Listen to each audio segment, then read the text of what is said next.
في الحلقة ال24 بقى بعد ما عايدة قالت لجعفر انها حامل، هو قال لها ليه؟ مكفكيش ال 40 مليون؟ قلت تجيبي الواد اللي هيشفط منه كل الفلوس؟ عايدة قالت له انا كنت فاكر انك هتفرح لما اقولك كده. قال لها افرح وابوكي ميت؟ ده حتى عيب.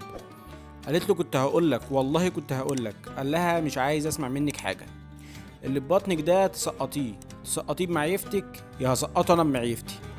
فعايدة كانت خايفة جدا وقامت لمت هدومها وكلمت بنت خالها وراحت قعدت في شقة كده بتاع بنت خالها.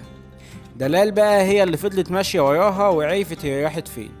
والغريبة بقى ان عايدة هيبت عشان جعفر يهدى شوية، وبنت خالها قالت لها انتي خدت الفلوس خلاص نزلي اللي ببطنك وعيشي حياتك. بس عايدة قالت لها لأ، انا حبيت جعفر ومش عايزة انزل اللي ببطني، وكمان بفكر ارجع له فلوسه. جعفر بقى راح قعد مع عمه يفضفض معاها وقال لها على اللي حصل مع بلال شامة، وقال لها يكونش الواد سيف ده ابن يما؟ قالت له انت نفسك يبقى ابنك ولا شاكك انه ابنك يا حبيبي؟ قال لها شاكك يما ونفسي يكون ابني. وتاني يوم قام مجمعهم كلهم بقى وقال لهم علي بلال شامة قالهوله، وانه قال له ان واحد من اهل بيتك هو اللي وزه على كده. وصيايا قالت له وانا عارفه هو مين يا جعفر، سيد مفيش غيره، هو اللي على طول بيحسدك وكان نفسه يطلع زيك ومعرفش، فقال يخلص على ابنك. بس جعفر قال لها لا يا صيايا مش سيد، ولو قلت حاجة زي كده تاني هتبقي طالق. وكلهم قعدوا يعيطوا.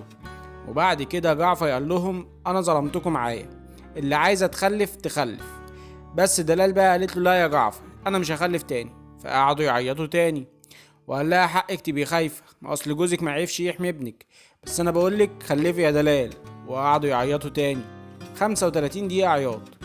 وبعد كده لما لقى عايدة هيبت من غير ما تقوله، قام اتصل على بنت خالها وقال لها انت عارفة هي فين ولا لأ؟ بس هي ما رضتش تقوله على مكانها. فقال لها قولي لها مفيش ست تسيب بيت جوزها من غير اذنه، واني هعرف مكانها، وانها لو ما رجعتش قبل ما اوصل لها هزعلها زعل وحش. وبعد كده قام مكلم ابن خالها واللي هو شغال اصلا من الاول تبع جعفر وبينقل له كل الاخبار، وقدر يعرف له فين مكان عايدة. الغريبة بقى ان شوقي قدر يوصل لبلال شامة في المستشفى، وجعفر ما فكرش يسأل بلال شامة عايش ولا لأ، برغم ان ده الامل الوحيد ليه. هو فالح يقعد يعيطه بس ما علينا. شوقي راح لبلال وقال له انا عايز افهم كل حاجة. فبلال قال له انا خلاص رجلي اتقطعت ومش هتكلم قبل ما تديني 1,000,000 جنيه.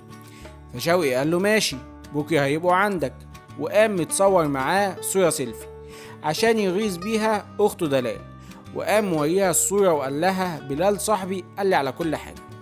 وبعد كده جعفر بيروح المكان اللي قاعدة فيه عايدة، بس قبل ما بيوصل بتكون فيه شوية ستات راحوا لعايدة وقعدوا يضربوا فيها وسقطوها، واكيد دلال هي اللي وزتهم يعملوا كده.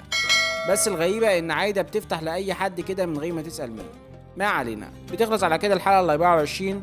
فلو عجبك الفيديو منساش تعمل لايك وشير وسبسكرايب وادعمني كومنت عشان اكمل، ولو ما عجبكش الفيديو منساش تعمل ديسلايك وشير وسبسكرايب برضه، بس تعملني كومنت عشان ابطل.